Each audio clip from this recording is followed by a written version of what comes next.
In the 61 years since the creation of Spider-Man, he has worn many different suits, and there have been many different versions of the character bearing their own unique take on the iconic webhead. Alternate costumes have always been a fun thing to include in Spider-Man games. They can give the game a new life and extra replayability, as it gives variety to the player and changes up what they are looking at. I don't know about you, but anytime I play a Spider-Man game, I look forward to seeing which suits are included. How many times have you replayed a Spider-Man game with a new outfit? I myself have played the Insomniac game at least 5 times since it came out, using different costumes each time. In 2018, Insomniac would release in what, in my opinion, is the definitive Spider-Man experience. That game featured a huge assortment of alternate costumes, with more being added through DLC and in post-launch updates. These are some of the suits that were not present or in some cases didn't exist yet that I would love to see Insomniac include in not just Spider-Man 2, but any future Spider-Man game.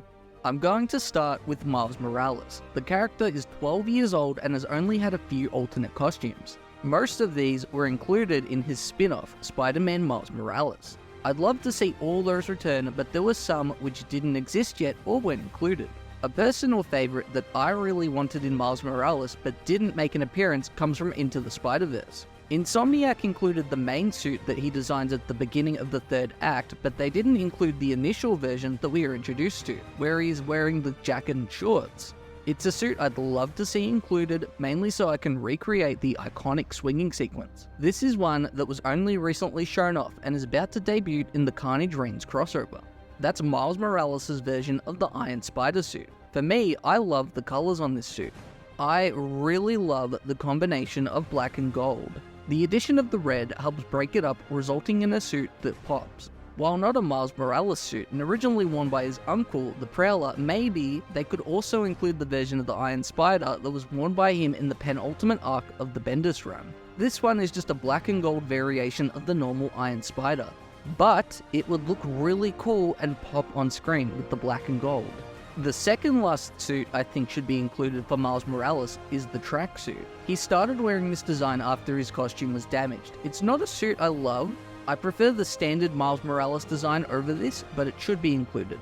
Then lastly, how can we talk about Miles Morales suits without mentioning the suit that made its debut in the 2023 film Spider-Man Across the Spider-Verse? It's a very basic design, with the suit being mostly black and the only other colour being the red on the spider and the red that runs up the legs and the armpit. I prefer the new costume to the old one from Into the Spider-Verse. What about you? On the topic of Across the Spider-Verse, there was a few characters in there that would make amazing suits that people would love to see included. One character that everyone immediately connected with and created a meme, Mr. Canon Event himself, Spider-Man 2099.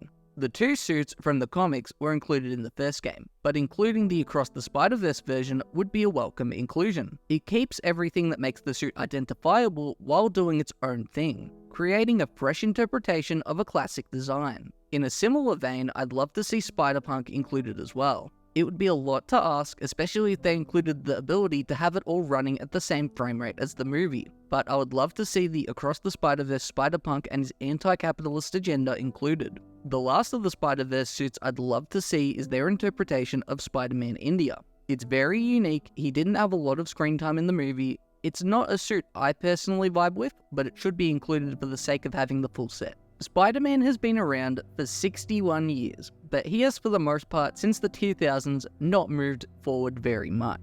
He's been stuck in continuity hell. What if Spider-Man aged in real time, starting in the 60s? Well, that's where my next selections come in. This is not just one selection, it's 5. I would love to see Insomniac include the 5 new suits that were a part of Spider-Man life story. Each of these only appeared in 1 issue each, and none of them are overly remarkable, but they'd be a cool inclusion. One of the most requested suits for the first game was the Raimi suit. The suit was requested to such an extent that when the final part of The City That Never Sleeps released and it wasn't in there, people lost their minds, which led to Insomniac unveiling the suit on December 20th, 2018. However, the version they included was from Spider-Man 2 and Spider-Man 3. I would love to see Insomniac double back and include the version from the original Spider-Man. The main difference between the suits are the colors are darker on the Raimi suit from Spider-Man 1, and the spiders on the front and back have a different design. Me personally, I love the Raimi movies, but I especially love Spider-Man 1. Spider-Man 1 also gave us what I think is one of the best homemade suits for the Amazing Spider-Man. He's the human spider. I don't care, get out there. No, he got my name wrong. Get you out gotta tell there, him. you moron. I'd love to see this suit included.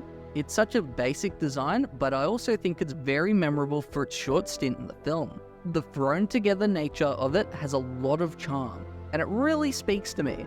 With the introduction of the symbiote in this game, the symbiote Raimi suit would be a natural inclusion. It's a suit that makes a lot of sense to include. People were requesting it for the first game.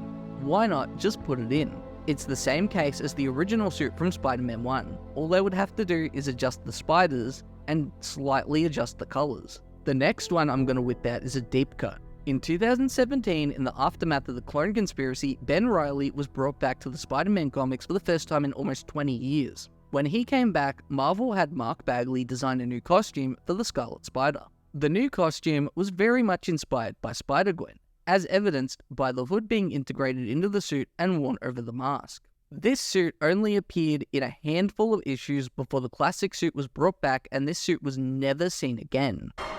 Good riddance. The reason it was quickly replaced is that people were very vocal about how much they disliked this suit, with many calling it ugly. Me personally, this is one I can take or leave. On the topic of Ben Reilly, there is 3 other suits that would be awesome inclusions. The sensational Spider-Man suit from when Ben Reilly took over as Spider-Man in the comics. I really like this design mainly because I really like how big the spider is. I especially appreciate how the spider goes over the shoulders and connects. The only part I don't like about the costume is the boot area. I don't like how it's only on the side. For me, this is a suit that I think absolutely needs to make it in. In 2021, Nick Spencer departed The Amazing Spider-Man early. He was meant to leave around issue 100, and instead ended up leaving at issue 74. As Marvel were not expecting him to leave quite yet, they recruited a group of writers to fill in time till they could find an ongoing writer for the title. This resulted in the Beyond storyline, where Peter Parker is sidelined and Ben Reilly became Spider-Man for the second time. And this time, he sported a new costume.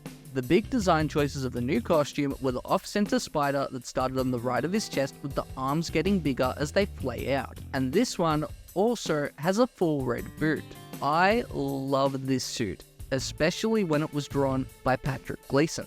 For me, this one needs to be there. Ben Reilly's time as Spider-Man yet again would be cut short by editorial, as he would lose his mind and slowly become evil, bringing us to the next costume, which I'm sure all 3 Ben Reilly fans are begging for to be included: Chasm.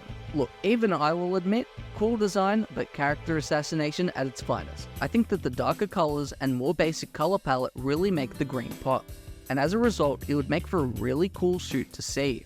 Did I say 4 Ben Reilly suits? Well, I really meant 5. This last one I think is a long shot. It's a suit I could see being held for a future game when they do eventually tackle this character. But should they ever do Carnage, Spider Carnage would be an interesting inclusion. As you can guess, it's just Ben Reilly infected with the Carnage symbiote. But it's a design that I think people would love to see included. Now, who here is a fan of the classics? Because these next 3 suits may be right up your alley. When Spider-Man first appeared in Amazing Fantasy 15, he bared a different costume to what we've become accustomed to. The suit as presented by Steve Ditko was red and black, had the armpit webs, and had a blue spider on the back as opposed to the normal red. The Ditko suit, while only a small blip in Spider-Man's history, as this version only appeared in 1 issue, it is also one of the most important, and as a result, I think it should be included at some point. Another influential artist whose interpretation of Spider-Man deserves its own suit is Todd McFarlane. He ushered Spider-Man from the black suit to the original red and blue. Todd's Spider-Man is very distinct in appearance. You can always recognize it in the crowd. A part of why it's instantly recognizable is that he draws the eyes really big. It makes Spider-Man look a bit menacing and focused. To top it off, he also brought the suit back to being red and black with blue highlights, which was popular at the time, and brought back the web wings, making them really work as a part of the costume. Now, while keeping it retro, imagine yourself as a child in the year 1967. You turn on the TV and you are greeted with Spider-Man. I think Spider-Man 1967 would be a very cool suit. It would spawn a lot of memes out of photo mode. It would be a very basic suit. I could see them not including it because of it being just another red and blue suit, but this needs to appear just for the memes. This next lot of suits come from one of the most popular and loved runs of modern Spider-Man. That is Superior Spider-Man. A lot of people would think, oh, it's just one suit you include. Well, in this instance, there's 6 that will get included because of Superior Spider-Man. He's Spider-Man with all the power but none of the responsibility. His dubious ethics around superheroing are what made Superior Spider-Man interesting. The first Superior Spider-Man suit that was worn during his run bears a lot of resemblance to the normal red and blue. This instance, it's red and black. It sports a darker color palette and lenses that are much different to typical Spider-Man. The second version of the costume is the one most people are familiar with. It's the one that is mostly black with the spider connecting to the black areas of the costume. The lack of color on this particular costume lends to the darker nature of Superior Spider-Man. With this game including the symbiote, I could also see a version of Superior Venom being a skin. Superior Spider-Man with the Venom symbiote is a very cool image, especially for filler art. Then, after Doc Ock gave back control of the body to Peter Parker, he had access to all these tools which were developed by Doc Ock. Among these tools that were left behind by Doc Ock was another suit which he developed. This is the third version of the Superior Spider-Man. I like the mix between a classic Spider-Man suit and the Superior suit in this instance. Then, when Doc Ock came back in a clone body, he had the powers of Spider-Man and began working with Hydra, with one major goal: to take back the company which he built in his time operating in Peter Parker's body. The Superior Ock suit is such a good design. It shares design language with the Superior Spider-Man suit. The grey, black and green really make this pop, and as a result, it makes it memorable. The last Superior Spider-Man skin that could be included is the Cosmic Superior Spider-Man. This suit comes from Superior Spider-Man tapping into the power Cosmic when he fought Terrax. I don't love this as much as the next one, but it's a good one. Cosmic Spider-Man is a really cool design. The blue and white really pops with the design. This would be really cool in motion, especially if the galaxy moves around inside it. This suit comes about because Spider-Man is given access to the Unipower, granting him access to vast amounts of cosmic power. I could go on and on forever about Spider-Man suits that should be included. I came up with a list of over 50, but I'll end with these last 3. One of my favorite designs for an alternate reality Spider-Man comes from the Bullet Points storyline. This is a storyline that sees Bruce Banner become Spider-Man and Peter Parker become the Hulk. For me, a part of why this suit hits is the color palette. The grey, black and red makes this suit stand out. The red eyes make it especially distinct. In 2020, Spider-Man No Way Home debuted. The suits from that movie were added to Marvel's Spider-Man, with one notable exception. A suit that was a surprise to all of us, that was only present for a small time but is remembered by all. It's a very comic accurate suit, with a metallic light blue that shimmers amazingly in the light. This is the perfect live-action Spider-Man suit, but there is one I like a lot more. When The Amazing Spider-Man released in 2012, the suit was very controversial, to such an extent that when the production began for the second movie, they aimed to make the perfect Spider-Man suit, something which I believe they achieved. The TASM 2 suit is perfect in my opinion.